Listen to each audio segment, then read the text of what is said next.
Hello students, welcome to my e-learning class. In my previous video, we discussed about the banker-customer relationship in banking law and practice subject, where we have two types of relationship.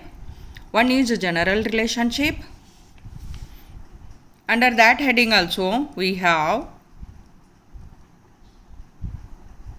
primary relationship as banker customer relationship, debtor and creditor, ಸಾಲಗಾರ ಮತ್ತು ಸಾಲಿಗನ ಸಂಬಂಧ. Then we have secondary relationship, ಅನುಷಂಗಿಕ ಸಂಬಂಧ ಐತಿ, subsidiary relationship ಐತಿ, that is bailor bailee relationship, that which we call as ನಿಕ್ಷೇಪಕ ಮತ್ತು ನಿಕ್ಷೇಪಿತನ ಸಂಬಂಧ, trustee and beneficiary,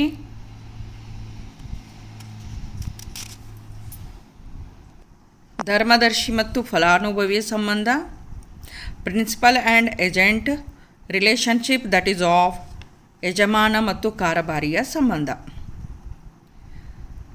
In my today's video, I am going to explain about the special relationship of banker. Banker have some obligations, that is duties he has to perform. ಕೆಲವೊಂದಿಷ್ಟು ಕರ್ತವ್ಯಗಳದಾವ. He has some rights, ಕೆಲವೊಂದು ಹಕ್ಕುಗಳದಾವ. And he has some obligations, that is some of the liabilities. He has responsibilities, ಜವಾಬ್ದಾರಿಗಳದಾವ. So all these obligations, duties and rights collectively called as special relationship of banker and customer. ಕರ್ತವ್ಯಗಳು, ಜವಾಬ್ದಾರಿಗಳು, ಹಕ್ಕುಗಳನ್ನು ಕೂಡಿಸಿ ನಾವು banker ಮತ್ತು ಗ್ರಾಹಕನ ನಡುವೆ ಒಂದು ವಿಶೇಷ ಸಂಬಂಧ ಐತಿ ಅಂಥೇಳಿ ಹೇಳ್ತೇವೆ ನಾವಲ್ಲೇ. Special relationship between banker and customer refers to the special obligations and rights of the banker against customer and vice versa. That is reverse, ಗ್ರಾಹಕನಿಂದ ಇರ್ಬೋದು, ಬ್ಯಾಂಕರ್ನಿಂದ ಇರ್ಬೋದು ಅಂತ ಹೇಳ್ತೇವೆ. It refers to the mutual obligations and rights of the banker and the customer. Such mutual obligation and rights of the banker and customer arises out of their general debtor and creditor relationship. ಇವು ಬ್ಯಾಂಕರ್ನ ಒಂದು ಸಾಮಾನ್ಯ ಸಂಬಂಧ ಏನೈತಲ್ಲ, ಸಾಲಗಾರ ಮತ್ತು ಸಾಲಿಗನ ಸಂಬಂಧ ಏನೈತಲ್ಲ, ಅದರಿಂದ ಹುಟ್ಟಿ ಹಾಕೊಂಡಂತಹ ಹಕ್ಕು ಮತ್ತು ಬಾಧ್ಯತೆಗಳದಾವ. What are those? One by one I am going to mention them now. ಬರೀ ಇಲ್ಲೇ ನಾ ಮೆನ್ಷನ್ ಮಾಡಾಕತ್ತೀನಿ, ಆಮೇಲೆ ಎಕ್ಸ್ಪ್ಲನೇಷನ್ ಕೊಡಾಕತ್ತೀನಿ. First one is obligation to honour the cheque. ಗ್ರಾಹಕನು ಬರೆದಂತಹ ಚೆಕ್ಗಳನ್ನು ಗೌರವಿಸುವುದು. Obligation to maintain the secrecy of customer's account.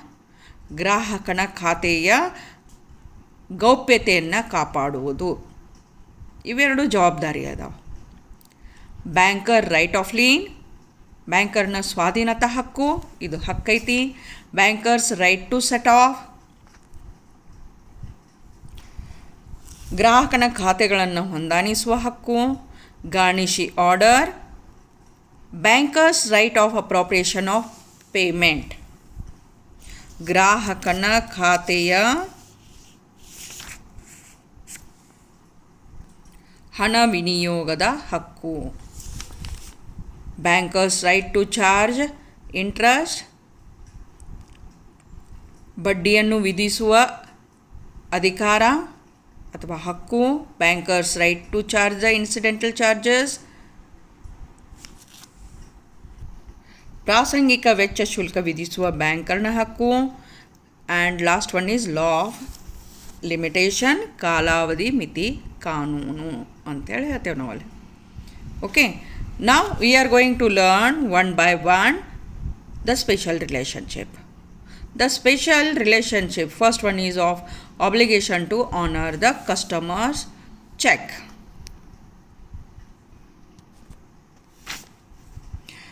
The primary relationship between banker and his customer is that of a debtor and creditor, as you know. It may be vice versa. ಅದು ಉಲ್ಟಾನೂ ಇರ್ಬೋದು. ಸಾಲಗಾರ ಮತ್ತು ಸಾಲಿಗನ ಸಂಬಂಧ Further, a banker plays a responsible and a helpful role for the benefit of his customers. At the same time, this relationship imposes some special obligations to the banker towards his customers. And in the definition which is given by the Negotiable Instrument Act or Banking Regulation Act, banker ಒಪ್ಪೋಣನ whenever it is demanded by or through the checks, draft or otherwise ಅಂಥೇಳಿ ಹೇಳ್ತಾರೆ. ಅಂದರೆ ಚೆಕ್ಕಿನ ಮುಖಾಂತರ, ಯಾವುದೇ draft ಮುಖಾಂತರ ಅಥವಾ ಬೇರೆ ಯಾವುದೇ ರೀತಿಯಲ್ಲಿ ಗ್ರಾಹಕನಿಂದ ಬೇಡಿಕೆ ಸಲ್ಲಿಸಲ್ಪಟ್ಟಾಗ ಗ್ರಾಹಕನ ಹಣವನ್ನು ಮರುಪಾವತಿ ಮಾಡುತ್ತೇನೆ ಅಂಥೇಳಿ ಬ್ಯಾಂಕರ್ ಒಪ್ಕೊಂಡ್ಬಿಟ್ಟಾನಲ್ಲೇ. ಇದು ವ್ಯಾಖ್ಯಾನದೊಳಗೆ ನಾವು ನೋಡಿದ್ದೇವೆ. Whenever it is demanded by the customer ಅಂಥೇಳಿ ಹೇಳ್ತಾವೆ. ಅದು ಚೆಕ್ ಥ್ರೂ ಇರ್ಬೋದು, ಆರ್ಡರ್ ಥ್ರೂ ಇರ್ಬೋದು, ಆರ್ ಅದರ್ವೈಸ್ ಅಂತ ಹೇಳ್ತಾರೆ, ಇನ್ಯಾವುದೇ ರೀತಿಯಲ್ಲಿ ಇರಬಹುದು ಅಂಥೇಳಿ ಹೇಳ್ತೇವೆ.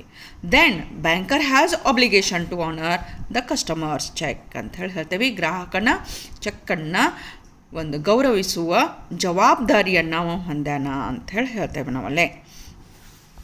Therefore, a banker has the statutory obligation to honor checks issued by his customers, either on his current account or savings account. ಯಾವುದು ಅಕೌಂಟ್ ಇರ್ಬೋದು, ಅದರಲ್ಲಿ ಕರೆಂಟ್ ಅಕೌಂಟ್ ಇರ್ಬೋದು ಅಥವಾ ಸೇವಿಂಗ್ಸ್ ಅಕೌಂಟ್ ಇರ್ಬೋದು, R any other account mentioned for this purpose.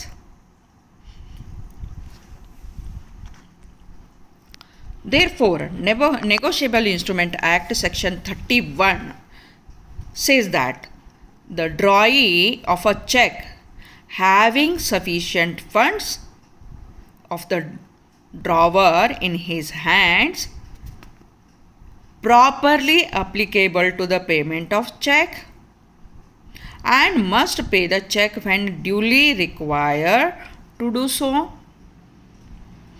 and in default of such payment must compensate the drawer for any loss or damage caused by such default ಅಂತ ಹೇಳಿ ಹೇಳ್ತಾರಲ್ಲ.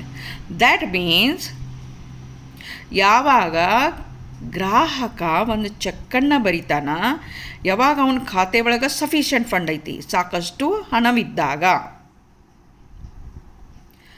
ಆ ಹಣ applicable to the payment of such cheque, ಆ ಚೆಕ್ಕನ್ನು ಸಂದಾಯ ಮಾಡಲು ಯೋಗ್ಯವಿದ್ದಾಗ,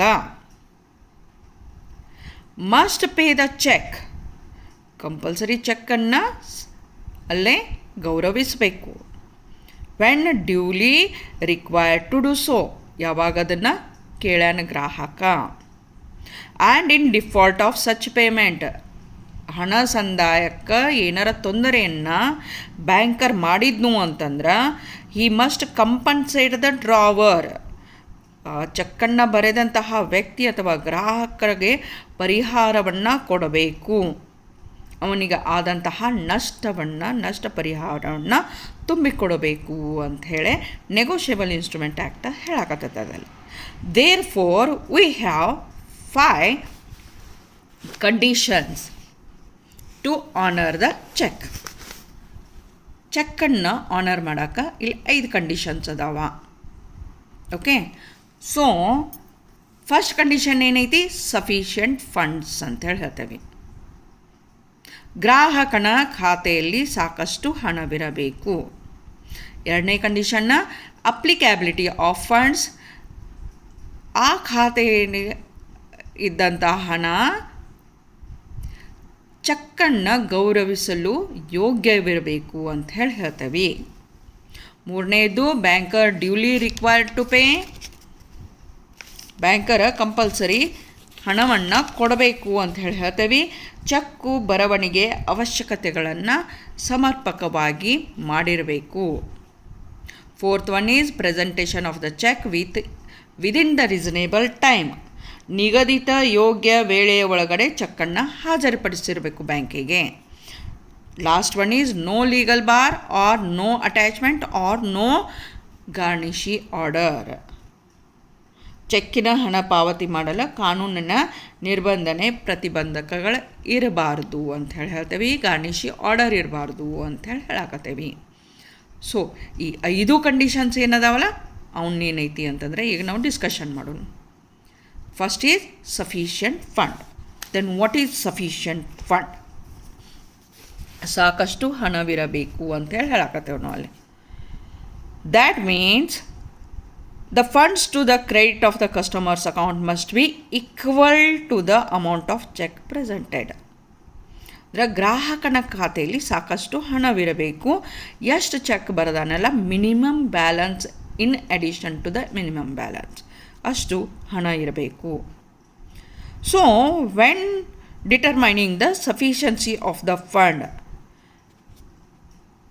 the customer's fund which the banker may have in different other branches or head office of the bank or negotiable instrument which are yet not collected are not to be taken into account. ಅಂದರೆ ಏನೈತಿಲ್ಲೇ ಬೇರೆ ಬ್ರ್ಯಾಂಚಿನಲ್ಲಿ ಬೇರೆ ಖಾತೆಯಲ್ಲಿ ಅಂದರೆ ಬೇರೆ ಸಾಮರ್ಥ್ಯದ bank ಖಾತೆಯಲ್ಲಿ ಅಥವಾ ಯಾವುದೋ ಒಂದು ನೆಗೋಷಿಯಬಲ್ ಇನ್ಸ್ಟ್ರೂಮೆಂಟ್ದೊಳಗೆ ಇನ್ನೂ ಕಲೆಕ್ಟ್ ಆಗಿಲ್ಲ, ಅದು ಹಣ ಸಂಗ್ರಹಣೆ ಆಗಿಲ್ಲ, ಅಂಥ ಹಣದ ಮೊತ್ತ ಸಫಿಷಿಯಂಟ್ ಫಂಡ್ ಅಂತ ಹೇಳಿ ಕರೆಸ್ಕೊಳಂಗಿಲ್ಲ. ಖಾತೆ ಒಳಗೆ ಜಮಾ ಖಾತೆ ಒಳಗೆ ಹಣ ಐತಿ ಅಂತ ಕರೆಸ್ಕೊಳಂಗಿಲ್ಲ. Even the funds which the customer may have in accounts other than the against which the check has been drawn are not to be taken into the account for this purpose. Okay, the obligation to honor the customer's check may be extended to the extent of the money overdraft.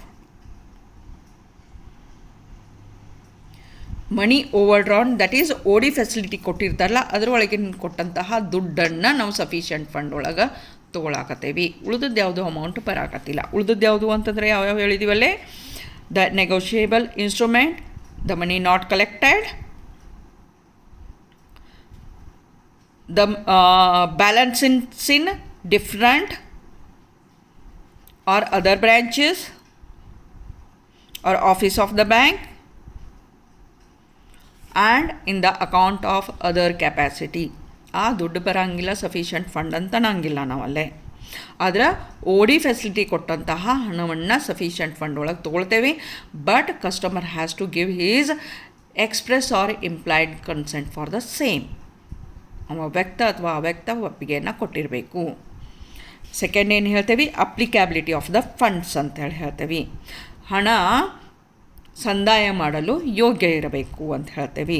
That means the funds must be available for the cheque drawn. ಅದು available ಇರಬೇಕು. ಅಂದರೆ ಇದರ ಅರ್ಥ ಏನು ಹೇಳ್ತೇವೆ ಅಂತಂದ್ರೆ, customer has drawn a cheque against one account having insufficient funds, the banker can not debit it to his other account where he has sufficient funds unless the customer asks for it for in writing. ಅಂದರೆ ಇನ್ನೊಂದು ಖಾತೆದೊಳಗೆ ಸಾಕಷ್ಟು ಹಣ ಐತಿ, ಇವ್ಯಾವ check ಬರ್ದಾನಲ್ಲ ಅದ್ರ ಮೇಲೆ ಸಾಕಷ್ಟು ಹಣ ಇಲ್ಲ. ಸೊ ಇದ್ದಂಥ ಜಮಾ ಖಾತೆ ಒಳಗೆ ಇದ್ದಂಥ ಹಣವನ್ನು ಇದು ಖರ್ಚಿನ ಖಾತೆದೊಳಗೆ ಅಥವಾ ಡೆಬಿಟ್ ಬ್ಯಾಲೆನ್ಸಕ್ಕೆ ಹಾಕಿ ಹಣವನ್ನು ಸಂದಾಯ ಮಾಡಲು ಬರುವುದಿಲ್ಲ.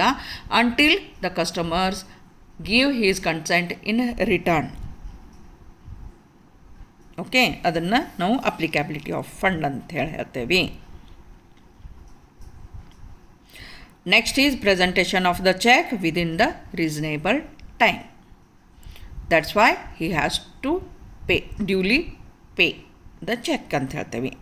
That means unless the cheque is present within the reasonable time after the apparent date of its issue, it should not be honored by the banker. The time limit given in India is 3 months. It is the reasonable time. If it is not presented within the time, it is presented after the time, ಕಾಲಾವಧಿ ಮುಗಿದ ಮೇಲೆ ಏನಾರ ಚೆಕ್ಕನ್ನು ಬ್ಯಾಂಕಿಗೆ ತೊಗೊಂಡೋಗಿ present ಮಾಡಿದ್ನ ಅಂತಂದ್ರೆ ಅದು ಕಾಲಬಾಹಿರು ಚೆಕ್ ಆಗ್ತತಿ. That is called as stale cheque. On the other hand, the cheque should not be post dated. ಮುಂದಿನ ದಿನಾಂಕದ ಚೆಕ್ಕೂ ಇರಬಾರ್ದಲ್ಲೇ. If the cheque doesn't bear the date of its issue, ಆವಾಗೂ ಸುದೇಕ ಹಣ ಸಂದಾಯ ಆಗಂಗಿಲ್ಲ. ಆಮೇಲೆ ಯಾವಾಗ ಜಾಯಿಂಟ್ ಅಕೌಂಟ್ ಐತಿ, the cheque should be signed jointly by the joint account holders, otherwise cheque is not paid. ಅದಕ್ಕೆ bankers duly required to pay ಅಂತ ಹೇಳ್ತೇವೆ.